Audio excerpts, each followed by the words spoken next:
From the journeys of belonging to Blackness, I'm India Lorik Wilmot. Nobody else can do this job.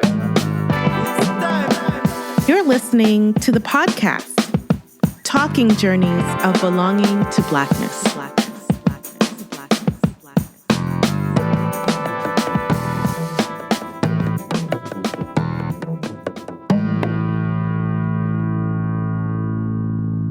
Joining us today is internationally recognized performance poet, activist, organizer, and educator, Mahogany Browne.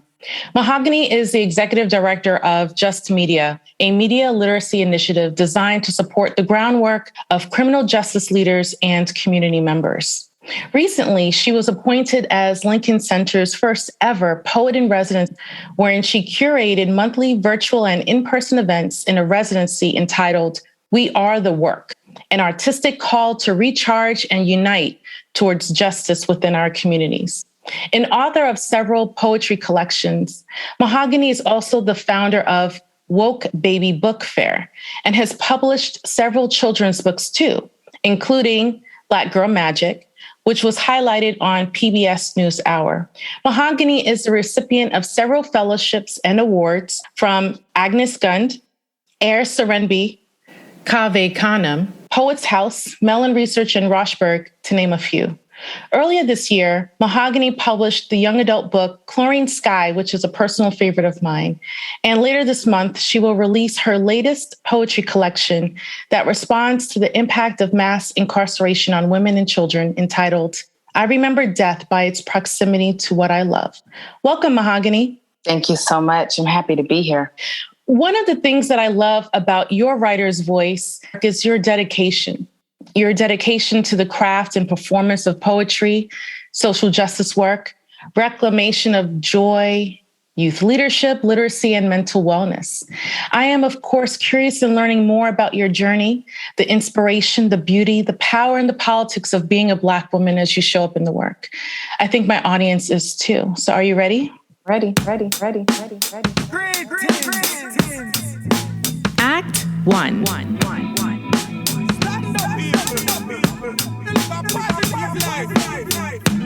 Call to adventure.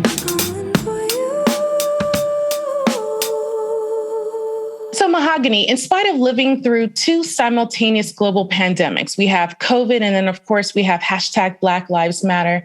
You've had a great year professionally. 2021, 2 books published, Chlorine Sky, which received much acclaim, and now the anticipated poetry collection, I Remember Death. And then the Lincoln Center inaugural Poet in Residence. You must be floating. How does this all feel? It feels really good. It's a bit overwhelming. You don't realize you've been working on so many things at once until they all hit the stage at the same time. Chlorine Sky, I was working on that back in 2018, 2019. I Remember Death by Its Proximity to What I Love. It's a poetry collection by way of an essay collection that I've also been working on since 2019. And the Lincoln Center appointment, that actually came suddenly. So to be able to curate over, 40 poets, artists, singers, dancers, youth groups, community organizers into one space to think about the ways in which poetry can intersect throughout our lives and how we make that a part of our everyday work as humans. It all came at the same time. So now it feels overwhelming. Folks are like, when do you sleep? And I think I do sleep, but right now I am a bit tired because you want to make sure you give each of those beautiful endeavors as much stage time, so to speak, as possible. So I'm trying to focus. And now that my residency is done in person, I'm finishing up a poem that will do some virtual work. And I'm working with the orchestra actually this weekend. I'm able to really settle down into this book birth that is I Remember Death by Its Proximity to What I Love, which came out 2 days ago. That's lovely. And I think in many ways, too, I can imagine when the floodgates of blessings come through, it's like, yes, I want more. I love it all. And then it's just about managing. But I think what's important is that now that you are easing right into the cadence of everything flowing together that you do find the time to rest. Defining rest, however it is that you're choosing to define rest, because rest isn't always sleep, but rest can also be restorative in many different ways. Mm-hmm. I love that. It can be resting your mind. It can be resting your hands. Cooking can be restful for some, not for me. When I cook, it's a tragedy, child. It's a bit stressful for me. However, rest does come in so many forms. And I'm just really excited to find new ways to rest. Absolutely. So as a creative, a performance poet, a curator, social justice organizer, and educator, there are paths we take and processes we engage in to get us to where we are today. So how did you become interested in doing this type of work? I was always a writer, always in love with writing since I think third or fourth grade. Poetry, however, poetry was different. I was introduced to poetry as a junior in high school. And in that class, I was told that the things that I was writing was not poetic. It wasn't valid. And so it took me some time to come back to it, maybe 5 years. In those 5 years, I still was devout to reading and writing stories. As a 21-year-old being introduced to poetry again, I think that's where it really sealed the deal. And I haven't stopped writing poetry since. I did stop performing it for a while when I moved to New York City, but it's always been the nucleus to what I do. Writing's really saved me. It saved me from the effects of mass incarceration, my father being in prison for the majority of my life. It saved me from the depression that is certain to come when you're a child and you're witnessing your parents suffer from an addiction. So writing stories and the word has always been this buoyancy for me, this lifesaver in the middle of the storm. That's powerful. And I think when we are able to also read others' words, you can find that there are moments where this other person's expressing the things that you're literally feeling and thinking, that sometimes the words don't always come easy to us as individuals, but yet it speaks to our spirit and speaks to our soul. I love that. I can see how your love and the ways in which words saved you and continues to save you and also feed you. I can see it translate through Just Media, through the Woke Baby Fair, and all of the other various performance poetry organizations like the Nuyorican Poets Cafe.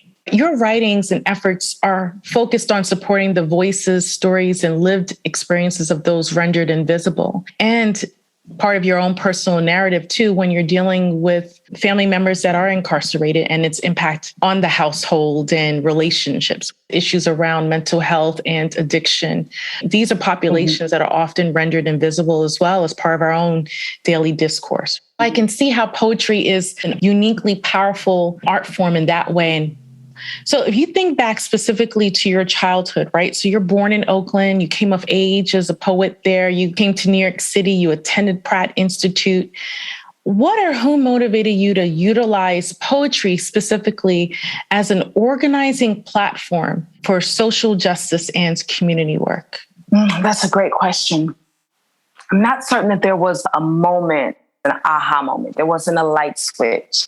I think performing at group homes for teenage pregnant mothers in 2001, after school programs, as a response to the fear that our young people were experiencing following the devastation of 9/11. I realized in those spaces, poetry has the power to move people differently. It gathers them. It gives them permission to speak for themselves. And it feels like a healing. Now, it's not therapy, but it's the beginning of the understanding. And so it was in 2002 and 3 that I realized, oh, this is far more powerful than just, the liberation that I felt when I was able to say my poem and a crowd resonate with it. And it was a much different experience than I remembered as a junior in high school. I remember how empowering that felt to just be heard and celebrated. I wanted to offer that to folks as I began leading and facilitating these conversations in these community spaces. But in turn, I realized that it also had the power to ignite a people, to trigger critical conversations that we were afraid to have otherwise.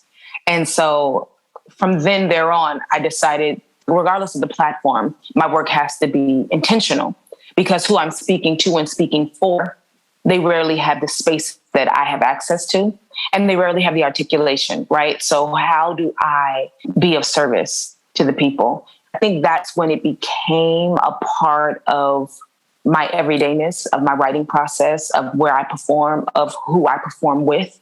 There were many places I just said, no, I'm not going to perform there or with this person because I don't believe in the ethics, which is also a statement about community keeping. How do we keep our community safe? We hold each other accountable. If I think abolition is a real thing, then what am I willing to do to make sure that we can get there?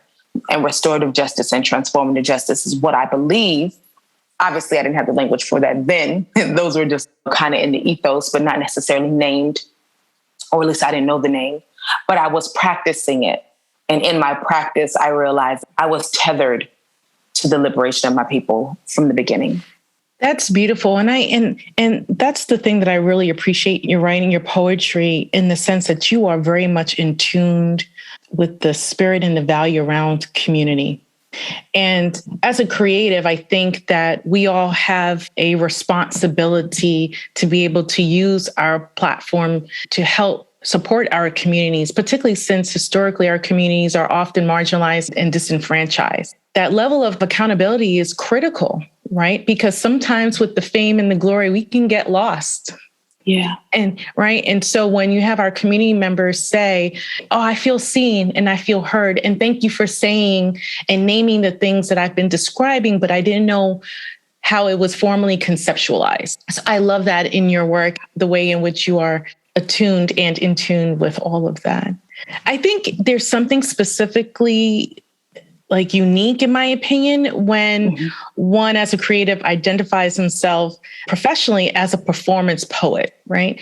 As opposed to what some may think of as a, air quotes, traditional writer of poetry. What's that pivotal moment that confirmed to you that this was your path? Understanding that identifying as a performance poet, there are some issues and challenges around publishing, right? Than if you were a traditional writer of poetry. So how do you navigate that? And how did you then assert that as part of your formal identity? So I came to spaces like Havikanem, which is a space that was designed as a response to the deafening white gaze in the MFA writing programs for Black writers. And it was there. I was there before I even started my master's. I had the understanding of how to take a poem to the stage, but I wanted to have that same staged voice be alive on the page. What I felt about traditional poetry and what I still feel is that there are so many poems that are really well written, but they have no soul in it. The soul is written out. And I don't know if that was on purpose. I don't know, but I knew I didn't want to do that. And if me getting a degree in poetry meant that I would have to lose the voice that reminded me so much of my grandmother in Oakland, California, reminded me so much of my grandfather, who is from Louisiana. If it took my voice away from their knowing, I didn't want it. And in this writer space, Havikanem, this fellowship for Black writers, I learned that you did not have to substitute one for the other.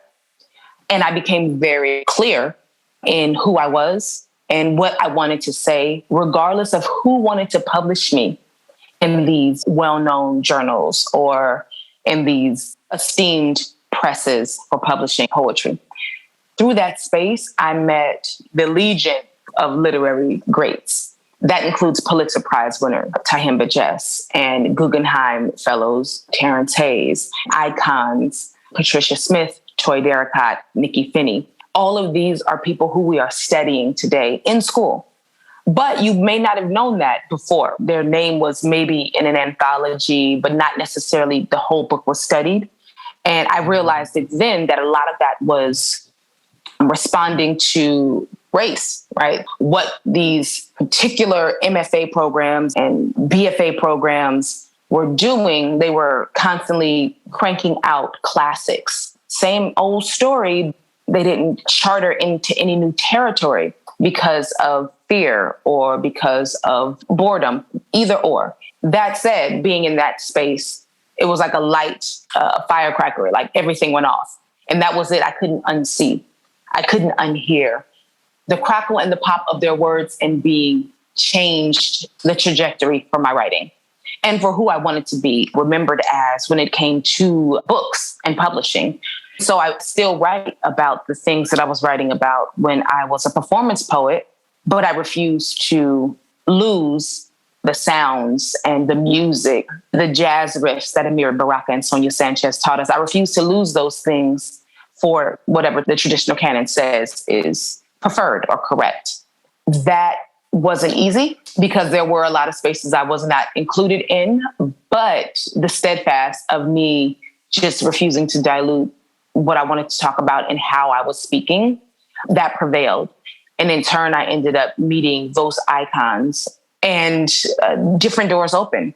It turns out there are many ways into that one room, right? There's many ways into a house. And so I just walked through a different door. And now I'm excited to be there and bring other folks into those spaces, whether or not they're a part of the Academy of Letters or they are learning how to read poems at alternative prison program. As long as we are working on the craft of it, I think that's most important. And I owe that kind of thinking, that satisfaction of being me to the space that Cave Canem built. I love what you said and how you talked about the soul. As you were speaking, it reminded me of the first time I read Phenomenal Woman and the first time Maya Angelou performed it. For me, as a reader, you can read that there's a lot of soul because you can kind of pick up on the cadence of how you're supposed to read it, that there's a beat, there's a rhythm, the R&B in it. And then to see her perform and actually say the words and how it even transformed in that moment, it made me even think about the fact that because she herself was also a performer and dancer, we're able to kind of pick up on the pacing and the cadence and the movement and the soul just in that. And so I love what you talked about in terms of the soul of the work, that sometimes when you read certain words, yes, they have meaning. Yes, the messaging can resonate, but sometimes some forms of poetry fall flat. And it doesn't come alive. And I find that a lot of people of color, and maybe it's our experiences, maybe it's just the fact that we love our hot sauce and in our lived experiences, that hot sauce as a metaphor gets sprinkled in and we pick up on that. And there's just so much flavor and vibrancy, regardless or irrespective of the actual topic at hand. We cannot be boxed in. Our magic just overflows. And so we're busting at these seams. And so I love what you talked about in the sense of recognizing that you wanted to transcend the box. You want the work to be reflective of the soul and the heart and the mind of the people, not only who you represent, but who I think is also your audience. And so I find it's beautiful. Thank you. I love that you say that because you cannot recreate the sauce. You can't recreate it. You can't teach it. You either got it or you don't. And we hope you got it. Some of you got sauce. You've just already diluted it. So for you to walk through the world, it's less magic and more meh, right? And we're not working with those ideas of homogeny. Swag is what makes it good. Your personality makes the poem. The way you turn. I didn't realize I was performing in Jambit because there's all of these definitions, this language that we are not teaching as an everyday accessible thing. We would rather make it seem as if it's too far ahead of our comprehension and that maybe we're not worthy. That's the reason I'm in these spaces with these young people or, burgeoning poets and just reminding them, oh, you already speak in metaphor. You know rap lyrics. You're already poeting. I promise you. The language is ours. We do not have to be afraid of who we are beside that language because that language is not even ours in the first place. So us owning the language of our own blood and our own selves, it can be a part of the narrative too. And it must be if we're to be successful and truly whole. Be what you want to see. Act 2, The Road.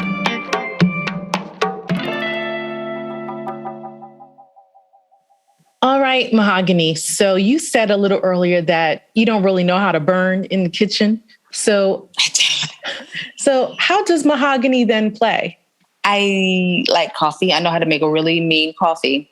I'm really good at that. I have like 5 or 6 things that I know how to make no matter what. I know how to make gumbo, turkey chili from scratch, my grandmother's recipe. I can do a roasted chicken. There's things I can make. It's just after a week, I'm like, all right, leftovers. I don't have the capacity to like, oh, this flavor palette will go with this. I can't do that. And I think people who do that are geniuses. So I watch a lot of Chef's Table, a lot of Chopped. I watch a lot of Top Chef. I'm always enamored. I'm like, how did they think of that? And then I'll order Chinese or something. But when I'm really burning, I think it's when I'm thinking of ways to collaborate. I love collaboration. I feel like I'm a communal artist first. What do I think about this art in comparison to what's happening in the world? And then how does my art respond to that? And that makes a new piece of art. I'm always interested in collaborations. I think that's where I burn the best. It's when I'm working with other artists. And I think it makes sense, particularly how you've treated the Lincoln Center Poet in Residency, right? In that even by the title of the residency, We Are the Work, that communal collaboration really comes through. And it goes in line with your own politics around community building and just the fact that you're in a space that hasn't always been inclusive in the way that it should be. And you being in these spaces can represent to young creatives coming up to say that is a possibility because we've been in those spaces. I love that spirit of collaboration as it being your play space, as well as your workspace, as well as your community space. I love it too. I mean, I thought Lincoln Center has this reputation, but that's not what I meant when I got there. And so that was a pleasant surprise to really have the lay of the land in front of me, to not have to squirm and be afraid of talking about budget, to not have to dial back my ideas because it was too big or too black or too brash. So I was really pleasantly surprised with the leadership and the guidance that Jordana Lee and Kat Henry extended. When I came to them, I literally came to them with everything. I was looking at all different aspects of poetry in the body and the mind and the soul. I wanted reading to happen. So we had our Woke Baby Book Fair. I wanted movement to happen. So we had sound bowl meditation. I wanted people to learn how to have discourse around difficult topics. So we had an open air classroom that was free. And then, of course, we had performances and live DJs and youth poets. So the intergenerational conversation was consistently there. I'm used to having to tell people, like, walk them along. No, this is why we're doing it. No, this is what we're doing. And I had to do none of that. Not once. This is my plan. And they said, okay, how can we help? What do you need us to do? Set up the stage? Got it. Confirm the music? Got it. I had to do nothing but dream. And then I had a team that executed. It was a dream come true. I'm still like, pinching myself. Whether you're challenging the conditioning of Black girlhood with a powerfully uplifting and beautiful anthem like in Black Girl Magic, or in poems like Red Bone Dance that really carries that soul, that melody of love and creation and being, or even in the poem Inevitable that marks that moment a parent contemplates the dissipation of childhood innocence and the burgeoning of adolescence. And trust me, I know this firsthand because I have a soon-to-be 15-year-old Oh, bless daughter. you. Yes, and bless the household. Your themes and topics provoke the audience to consider love and godlike love. So as a Black woman, what does it mean to love and be loved?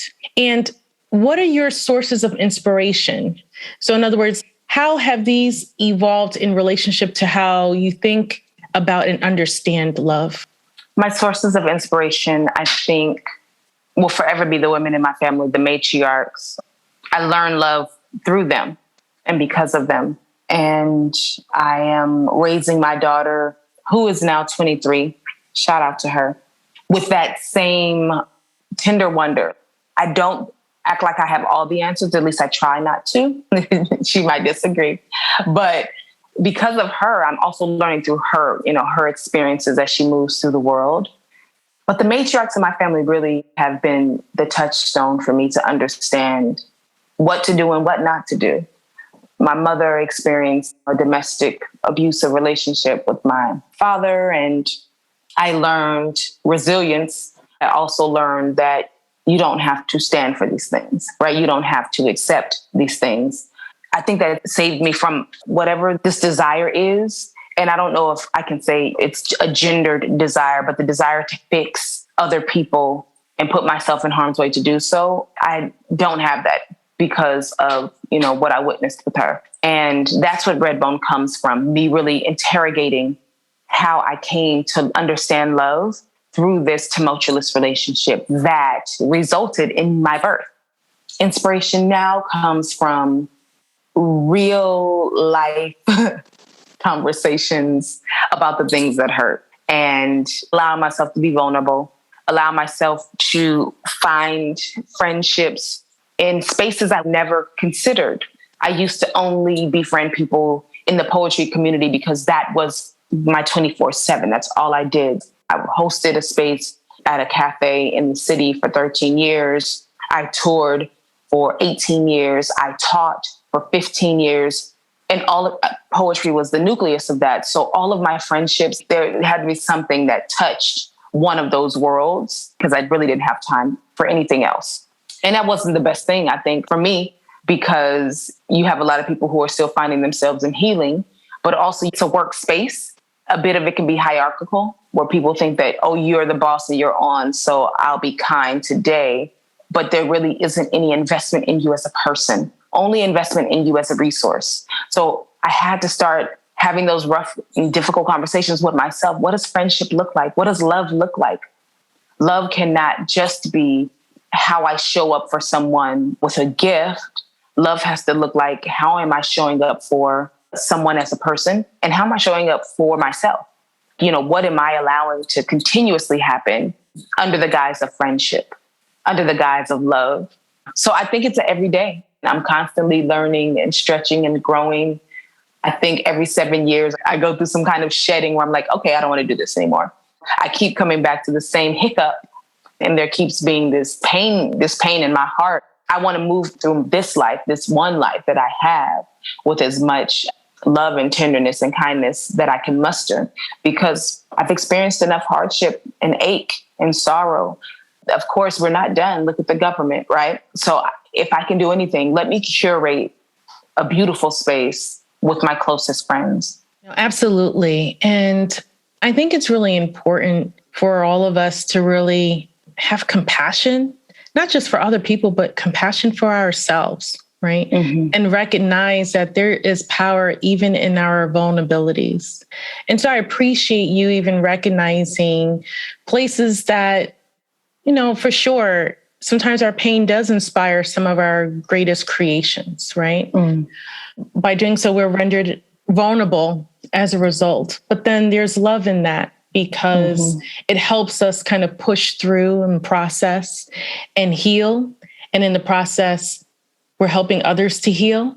I can appreciate what you've talked about in terms of looking to the lessons that others in their lives have provided to us, because we don't always have to go through the things ourselves as the I. That's right. To have these things and experiences serve as inspiration. But I love how you draw on that and how that helps to inform even how you show care and love to your daughter, to others in your community. I also appreciate the fact that you talked about these different spaces and having to navigate these different spaces, and recognize that you can have a communal, professional love and admiration.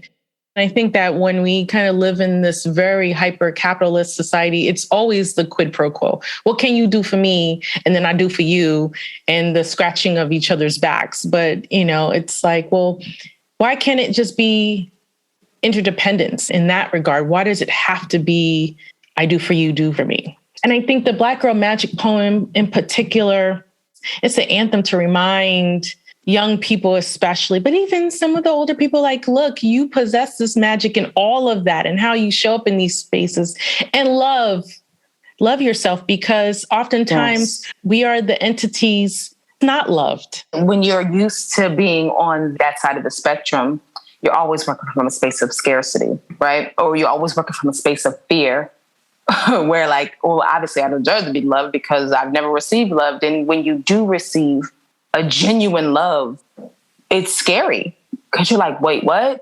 This is it? No. Where's the small fine print? Like, I need to know what's going to come after this. You're waiting for the other shoe to drop. I'm constantly having to forgive myself for being that kind of skeptic and to allow myself to reimagine vulnerability as just being vulnerable and not weak. Like, you got to rename it.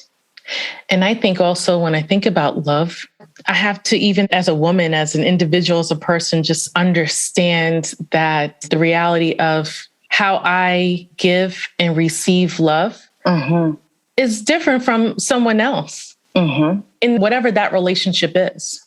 Having to learn how to be explicit on, well, this is how I receive love, and this is what I require, what I need and what I want. And understanding that sometimes people can't give that to you. And that's okay, because that's not your problem. Yeah. And so I think that's part of understanding to love and be loved. Understanding that everyone comes to love very differently. And sometimes you have to have compassion for folks that can't give you love in the way that you're able to receive it. And it goes the other way as well, that sometimes you're giving love in a way that it's not received well or is received very well. But it's just this interesting awareness about love. At the end of the day, it's a powerful thing. It's so powerful and it's so transformative. It's evolving. It has no limits. What I adore about it, right, is that we all have the capacity to receive and to give. Absolutely. What are the lessons you've learned thus far that you hope to communicate to your audiences in your work? I'm always interested in reclaiming space. First, as a young person being told it's better to be seen and not heard. I'm sure you remember that one. But then also as a Black woman, to push back against people's ideas of me speaking up means I'm angry. Oh, you're too strong or you're too abrasive, and how to not let those things define you. You define yourself. People don't get to define who you are to yourself. And so reclaiming who you are, reclaiming your joy, being able to wear different color hair wigs and that not being deemed inappropriate, being able to wear an afro and that not being deemed inappropriate, being able to have long fingernails or gold fronts, like whatever it is that is a part of your you. You know, there isn't any one way to show up in a space as a Black femme body. I think that's the one thing that I want people to walk away with. You do not get to dictate a woman's body, voice, or tone. You don't get to do that. She gets to do that for herself. The sooner you get there, the further we can get with making art and making love and making communities and making the revolution really happen. But if you're constantly trying to police the person who's been the most mistreated, then we're going to have a problem, because that feels like a dog pile, right? It feels like, oh, this is the easiest. We'll take the aggression out on this person because everybody makes jokes on this person. I'm not really accountable to how I'm making this person feel because this is the easiest punch to throw down. So what happens when a Black woman's joy is no longer a joke? What happens when a Black woman's likeness is no longer the pun of a joke? What happens when her love for herself is reflected in the community that she's been serving all along? Get involved. Act 3. Where we land. So we've come to the end of our podcast episode. Before we part, I'd love for you to share with the audience your latest project. Where can people find you, your social media handles, all of those good things? Well, my name is Mahogany L. Browne. You can find me at Mo Browne, MOBROWNE.com. I'm Mo Browne on every social media platform, including Twitter, Insta. Facebook is Mahogany L. Browne with an E at the end of Brown. And my TikTok, oh my goodness, I tried to make a TikTok, y'all. Don't blame me. but it's there, Mahogany L. Browne.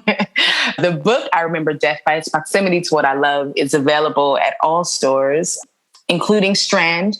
They have personalized copies, as well as Greenlight Bookstore, which also has personalized copies, and they ship around the world.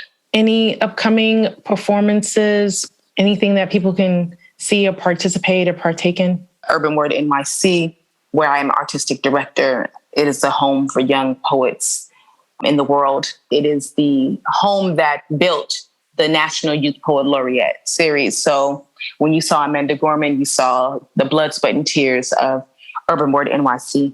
I don't have any virtual things coming up just yet.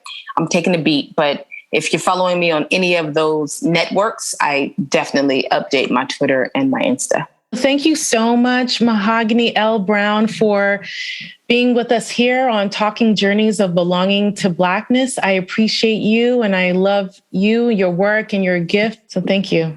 Thank you so much. This was an amazing conversation, and your light, it touches everything. So I'm so happy to bear witness.